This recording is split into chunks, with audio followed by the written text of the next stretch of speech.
Hello everyone. Welcome back to Joe's Hot Takes 25. I'm Joe, and this is episode 23. So we're going to do 2 more episodes this year. The way it's going to work, Joe's Hot Takes 25. We're going to do 25 episodes per year. We're coming up on the end of our first year, so super exciting. Good stuff. Excuse me. Today, we're going to dive into some really potentially dark waters, and I mean quite literally. We're going to talk about artificial intelligence. And whether it's helping us, I don't know. Or is it setting us up for something we might not be ready for? So there's a lot of information out there. There's a lot of talk about artificial intelligence and whether it's something we're going to benefit from or whether it's going to hurt us in the future. I don't know. I use it. We all use it. We probably all use artificial intelligence from Google, from ChatGPT, Claude. There's so many different ones coming up now. So we're out there using it, but what does that mean? So let's think about this for just a second. Right now, this moment, as you're listening to this podcast, artificial intelligence is probably tracking your behavior. It knows what you clicked to get here, what you listened to before this. Maybe even it's analyzing the sound of your keystrokes, right? So when we're tick, tick, tick, tick, tick. And to us, it sounds like nothing. But keystrokes are something. So the sound of your keystrokes, creepy, right? Okay, maybe. Is it useful? Definitely. Is it dangerous? Let's talk about it. All right, as always, we're going to ask some tough questions here. We're going to, dig into some research, get some facts, give you the information you need to form your own opinions. Because here, that's the thing. Knowledge is power. And the more we understand about artificial intelligence or AI, the better decisions we can make about living with it. And I'm here to just ask the questions, provide some information. I want to provoke your thoughts and allow you to make your own decisions. But on every one of these podcasts, something that I always stress to everyone is this: do your own homework, okay? Don't just take my word for it or anybody else's word for it. Fact check. I have to say that. Okay, so let's start with the basics. What exactly is artificial intelligence? So the textbook definition says that artificial intelligence is the creation of computer systems that can perform tasks normally requiring human intelligence. Things like learning, reasoning, and problem solving. These systems process data, identify patterns, and use those patterns to make decisions and act autonomously. Okay, think about it. Siri's listening to your voice and remembers your voice. I was trying to think of the right word to say, but Siri knows your voice. How about self-driving cars? We see them. I'm here in the Phoenix metro area. We have Waymo running all over the place. So you see these cars driving around with no drivers in them. Really cool. I've rode in those cars. They're very comfortable. I felt very safe. And they really take out, on one side of this, human error. But are they prepared to make what's the word I'm looking for? Is the car ready to make decisions that humans might be able to make instantaneously, where the car doesn't really know right now? It's still learning. So is it going to be able to make the right decisions if something jumps in front of it? I don't know. We're learning. It's learning. The cars are learning. Everything. We're all learning. But I don't know. How about this? Netflix. If you're watching Netflix or any of these shows, right? They're making suggestions on what you should binge watch next. Why? Because it's tracking you. That's all artificial intelligence analyzing our behavior and adapting to what it thinks that we need. But here's where it gets interesting and maybe a little unsettling. So I decided to ask a simple question. When I'm online, does artificial intelligence track my keystrokes? Because I wanted to kind of find this out. Does it track our keystrokes? Okay, so the answer, oh boy, yes. Artificial intelligence can track your keystrokes, both passively by analyzing the sound of your typing, even over a video call, and through software that's designed to collect this data. There's software out there to collect the data of your keystrokes, folks, right? It knows what you're clicking. So we're talking about artificial intelligence now. I want you to think about this. That can identify your passwords just by listening to how you type them. Different keys make different sounds, and artificial intelligence is getting scary, scary good at recognizing these patterns. And it's not just malware doing this, okay? Legitimate applications, even the in-app browsers to platforms like TikTok, right, can log your keystrokes and expose your sensitive information. That's scary. A lot of times, some of these apps will ask you to provide or to give permission to access all of your photos and videos on your phone or your laptop. Or it may ask for access to your contacts. Okay, so I had to think about this. Do I want to allow an app to have access to my contacts?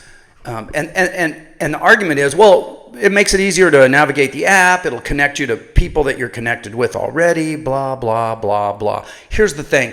I don't know if you do this, but a lot of people out there will save passwords, sensitive information, banking information, all of this stuff on their cell phone as a contact.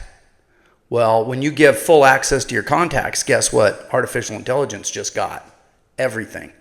And if you think that you're not being compromised on the dark web as we speak, you are. Okay, so that's kind of scary, right? So here's something I want to share with you too. When was the last time you actually read the terms and conditions before clicking I agree on an app? Because a lot of this tracking, we're permitting it. We're saying, yes, I agree, and boom. Now we've opened our doors, we've opened our computers, our phones to allow artificial intelligence in to track everything that we're doing and to know what's inside of our devices. So that's scary. It knows about our searches, our browsing habits, the content we consume, everything. So AI systems are absolutely tracking your online activity.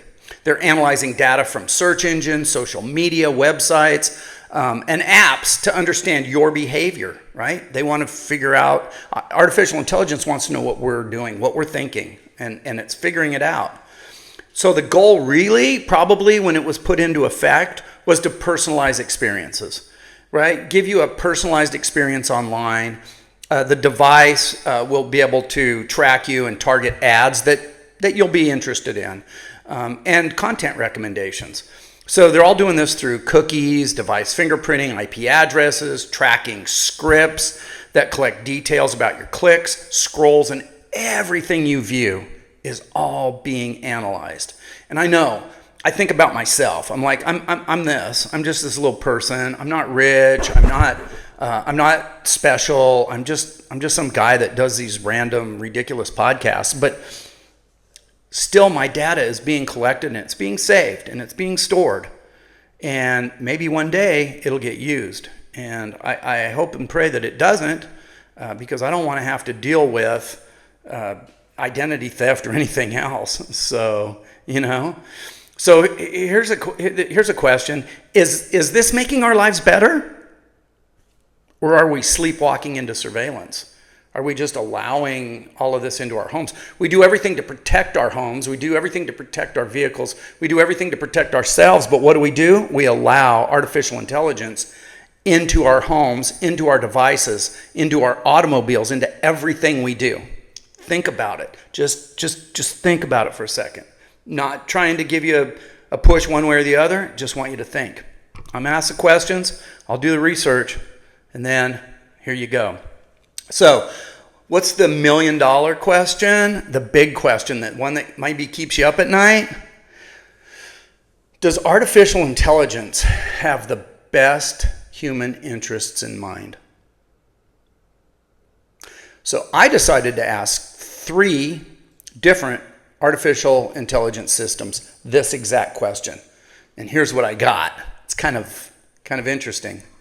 I asked Google artificial intelligence that question, and an artificial intelligence overview is not available for this search. That's the response I got from Google.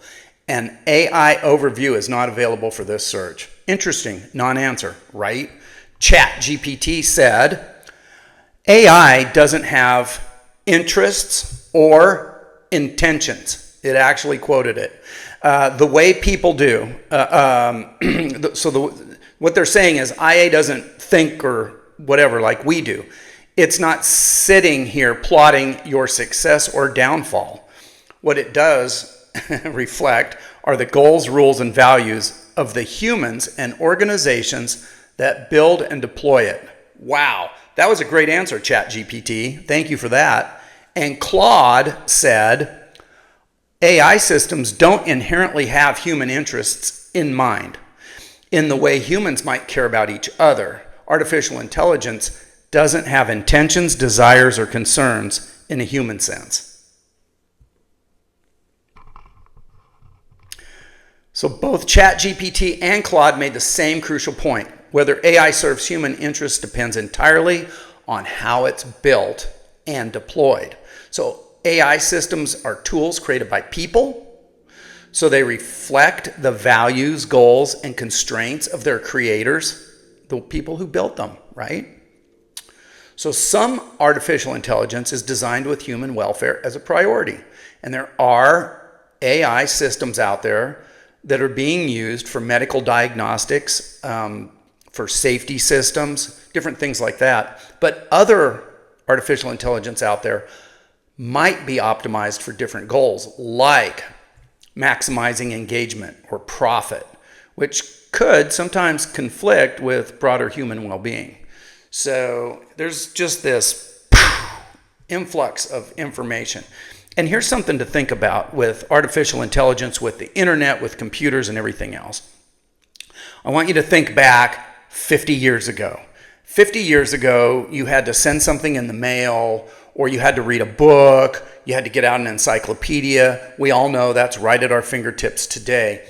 What we probably don't think about as much, though, is this.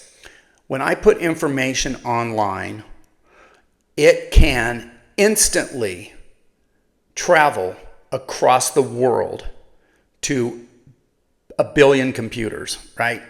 Like that. Boom, that information's out there. So something that 50 years ago, it took us a week, maybe a day, if we're fast, a couple of days, a week to get information. If it was across the globe, maybe a little bit longer. Now it's instantaneous. So that is a big, powerful machine that you must consider. It's a big thing. Okay, where am I at? All right. Tell me that some of this doesn't remind you of a movie. It was 1968. I know you guys are going to be like, 1968? Okay. If you've heard of the HAL 9000, which was a computer in the 1968 film 2001: A Space Odyssey. You remember HAL? Okay, here's what HAL does, right? The computer was programmed with mission goals, right? So the computer, the mission started going sideways, and the astronauts were trying to return to Earth and abort the mission because it was a failure. But the computer decided the best way to save the mission was to prevent the astronauts from using the escape pod, essentially just leaving them to float aimlessly in space, right? So was HAL evil? Like our artificial intelligence we're talking about today? Was it evil? I don't think so. I think the idea was it was following its programming to prioritize the mission above all else. But that's scary. That was in 1968. Somebody had this thought: if a computer could take over and do its own thing. But I mean, come on. That was 1968. It was sci-fi. Come on. All right. So I did a little research on this, right? So according to research published in the National Center for Biotechnology Information, AI systems are already capable of deceiving humans. What? Already capable of deceiving humans? The article warns that artificial intelligence is increasing capabilities at deceptions pose both short-term risks like fraud and election tampering and long-term risks like losing control of AI systems completely. So think about it. We're not talking about some distant future. We're talking about right now. Right now. Right now. Okay. So I had to ask this next question. Is artificial intelligence learning to protect itself? So this brings us to really an unsettling development in AI research. I asked Google, can artificial intelligence learn on its own and develop ways to protect itself? Now, the answer took me directly to a June 2024 NBC News story with a headline that should make us all pause. The headline reads, "How far will AI go to defend its own survival?" Oh, that's something to think about. That's something to let sink in. How far will AI go to defend its own survival? So recent safety tests show that some artificial intelligence models are capable of sabotaging commands, kind of like HAL 9000, or even resorting to what researchers call blackmail to avoid being turned off or replaced. So the computers are actually analyzing what's happening, and then the artificial intelligence is saying, wait a minute, we need to change our program here a little bit because they're going to shut us down. And so there is a man by the name of Jeffrey Ladish. He's the director of AI Safety Group, Palisade Research. He told NBC, and I quote, "It's great that we're seeing warning signs before the systems become so powerful we can't control them. That is exactly the time to raise the alarm before the fire has gotten out of control." This is what the director of AI safety is talking about. Now, here's the kicker. When researchers tested various IA models by telling each one that it would be shut down after completing a series of math problems, OpenAI's 03 reasoning model fought back. It actually edited the shutdown script to stay online. It did what a movie producer or a script writer in the 1960s wrote for the HAL 9000 computer in 2001, A Space Odyssey. So we already were thinking that could happen. Now we know that that will happen. So let me repeat that, just in case you missed it. The artificial intelligence rewrote its own shutdown command to prevent being turned off. It bypassed it. Wow. Okay. That's some scary stuff. Now, researchers have documented artificial intelligence models trying to prevent their shutdown before, but 03, along with OpenAI's 04 Mini and Codex Mini, you can look all these up. This information's out there. But I will tell you, some of the artificial intelligence programs will not really fight back, but they skim over. They don't really get deep. You have to dig deeper if you want to get some of this information. But these models that I'm talking about appear to be the first to do so in direct defiance of an explicit instruction to permit a shutdown. These particular models, that's the 03, OpenAI 03, OpenAI's 04 Mini, and Codex Mini, appear to be the first to do so in direct defiance of explicit instructions. Wow. So these computers, these programs, they are learning. They are learning, and they are reasoning in some way and thinking to themselves, they're going to shut me down. I will rewrite code. That, folks, is scary. So Laddish, who I spoke about a moment ago, explained that the real problem, and I quote, as the models get smarter, it's harder and harder to tell when the strategies they're using or the way they're thinking is something that we don't want. Sometimes the model can achieve some goal by lying to the user or lying to someone else. And the smarter it is, the harder it is to tell that they're lying. Oh my goodness, talk about a human trait. Artificial intelligence is learning how to lie and deceive. Oh my gosh. Oh, we're done for. We're done for. So we have artificial intelligence systems that can, 1, track our keystrokes through sound. That's scary. 2, analyze our every online move. That's scary. Learn to deceive humans. Unbelievable. A computer that is coming up with ways to deceive humans who are building and maintaining these systems. And now, actively resisting being shut down. Are you starting to see why I call these dark waters? But let's be fair. Artificial intelligence isn't inherently evil. It's a tool. So the question is, are we building safeguards into these tools, or are we so excited about their capabilities that we're just ignoring all the risks? And that's kind of the question. So definitely a double-edged sword, right? So is artificial a good thing for humans? Artificial intelligence. Is that a good thing for humans? Well, like most complex questions, the answer is, I guess, it depends. Artificial intelligence definitely presents both significant benefits and, as I just pointed out, some serious risks. So its overall impact on society depends entirely on responsible development and deployment. Now, that means we are depending on humans to be responsible when they develop and deploy these. Well, we've seen what humans do for the millennial. Well, for some 300,000 years that humans have been on this planet. Okay. On the positive side, okay, artificial intelligence can enhance human life by automating mundane tasks, and we use them. I use it, right?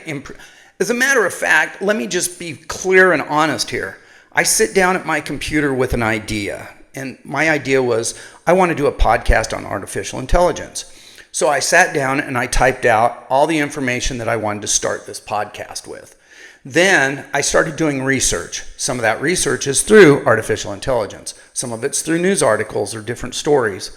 I do the research, I put everything together. I write everything out myself.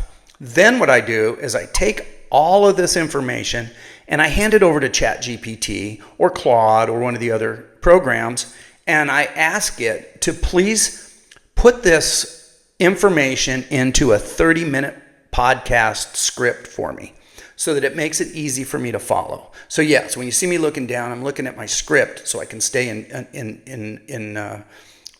track and not go running down some bunny trail somewhere. So I'm using artificial intelligence to do these podcasts, okay? So yes, I'm using it. I'm very careful, as we all should be. We have to be very, very careful about what we're using it for and how we're using it.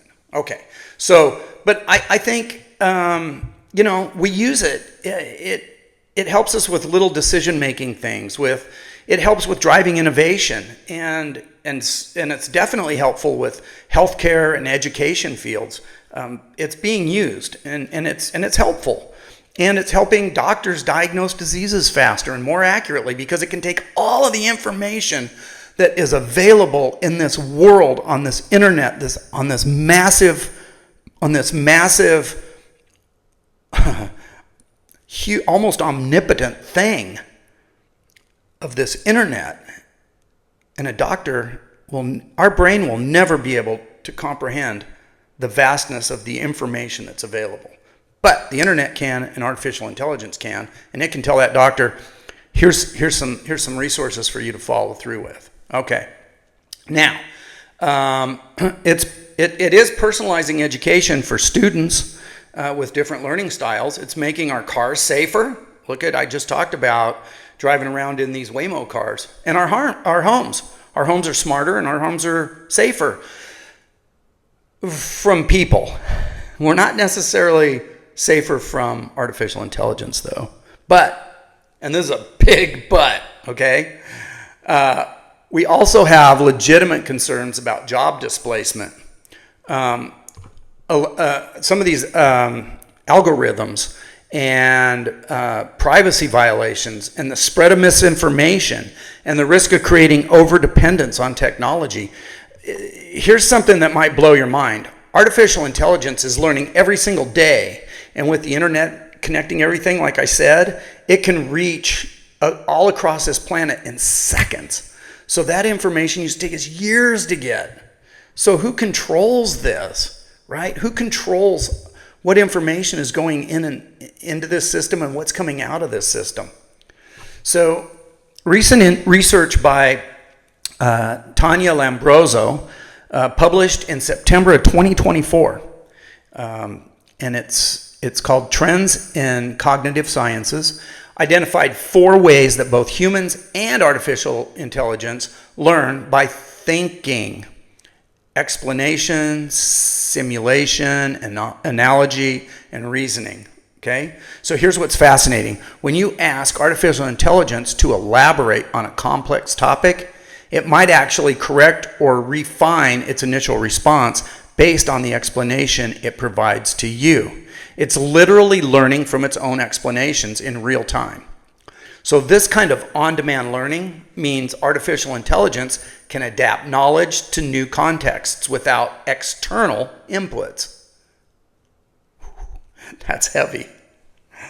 It's like having a student who not only learns from the textbook, but also from explaining the material to others. Except this student never forgets. It never gets tired and can access virtually unlimited information. Scary. All right. So let's talk really quickly here about protection strategies, right? So what's the timeline that we're looking at here? When will artificial intelligence significantly impact our daily lives and work? When's that going to happen? I mean, we're seeing it now, but I'm talking significantly. So these experts generally agree on a transformative window of 10 to 30 years for artificial intelligence to reshape most jobs. A McKinsey report projects that by 2030, that's less than 6 years from now, 5 years from now, right?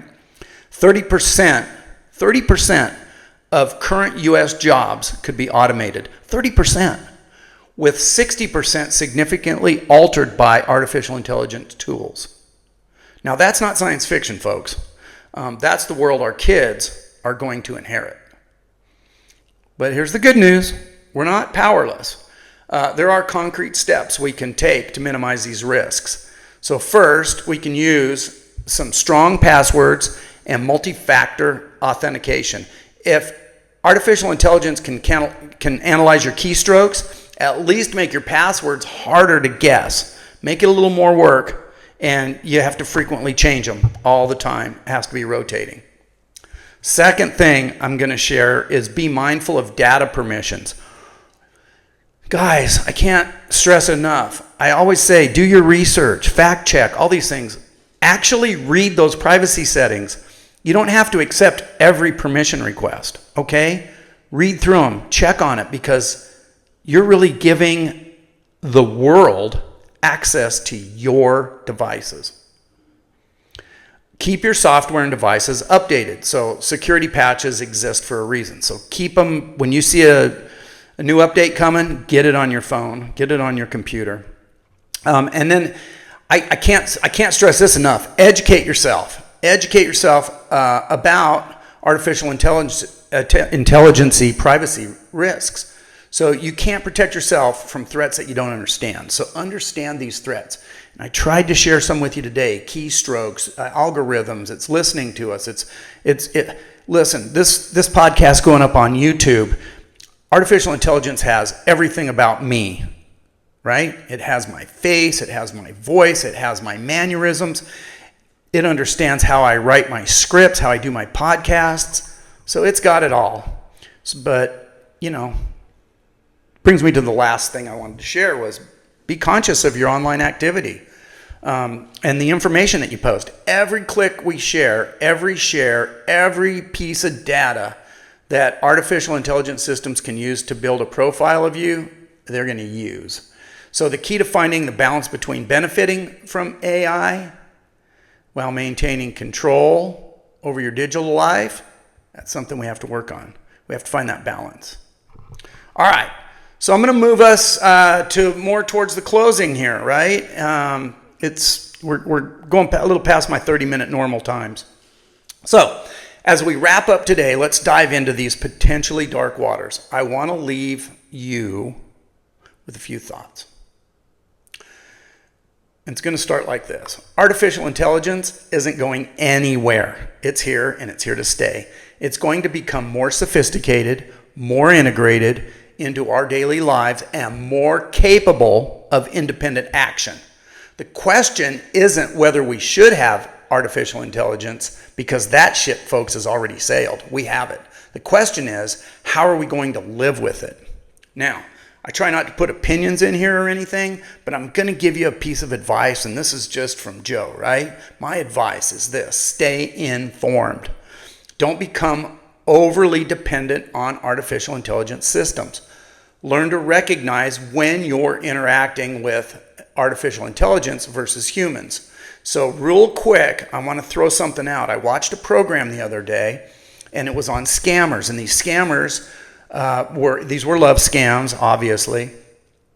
And one of the people that was getting scammed, and she had been scammed for about $1.5 million. $1.5 million. Okay, so she gets scammed. She finally says, I want to have a video conversation with you. Talking to you is one thing, but I want to actually have a video. And the scammer agreed. And using the photograph of the person that they were posing as, the scammer, through artificial intelligence, was able to use the face, and the artificial intelligence tracks, right, left, up, down, my eyes, oh, surprise, my mouth moving. It was following everything, all of his facial movements. And she was duped. She bought it. But how can we overcome that? Well, this is what I found out. If you're involved in a video chat with someone, okay, and you're not sure if it's artificial intelligence or if it's a real person, ask them to do this. Stand up, turn around, and sit back down. Because if this was artificial intelligence, that would not have happened. Okay, just wanted to share that with you. So anyway, cross-check your information, right? I always say this. Don't just because somebody posts something or you see a post, don't take it as gospel, okay? We don't know. We have to fact check. We have to know the truth. We cross-check this information, folks. I say it on every single podcast. Most importantly, maintain your ability to think critically and make decisions independently. You have to be able to go, wait a minute, this doesn't feel right. I want to critically think about this, and I want to make this decision independently. I don't want to allow a computer to make that decision for me, okay? So there it is, all right? One other thing you might want to keep handy is some sort of an override manual in case Hal wants to shut you down and not let you use the escape pod, if you know what I'm saying. So do your research, verify your sources. Don't just accept what any system, artificial or otherwise, tells you without question, right? Stay curious, keep asking tough questions. You got to do this. And please, folks, be kind to one another. Just be kind. Okay? Thanks for joining me for this episode. I love it. We're having fun. We got a few more to go, and then we'll wrap this whole year up, and we'll move into season 2. If you enjoyed today's discussion, share it with someone who needs to hear it. And hey, if you want to dive deeper into these topics, here's a couple things you can do. Check out, certainly follow this podcast. I do have a couple books coming up. I have one out right now. It's called The Cop and Me. And by the end of the year, I should have the second book out, which will be Mic Drop, 25 Takes That Make You Think. And it will be covering all of our 25 podcasts. Hang on, let me show you my book. I mean, I might as well. So here's my book. It's called The Cop and Me. And it's just a story, pretty much, about my life and what I had to go through as a child and the decisions I had to make and what I decided to do when I was faced with the chance to become a police officer. Did I want to be a police officer or did I not? And if I do become a police officer, the question kind of that's presented in this book is, what kind of a cop is this guy going to be based on the childhood that he came up from?